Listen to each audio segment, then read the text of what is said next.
بالله من الشيطان الرجيم. بسم الله الرحمن الرحيم.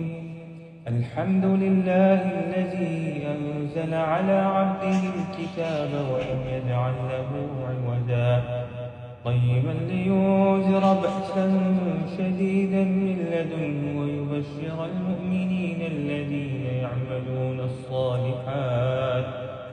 يعملون الصالحات أن لهم أجرا حسنا ماكثين فيه أبدا وينذر الذين قالوا اتخذ الله ولدا ما لهم به من علم ولا لآبائهم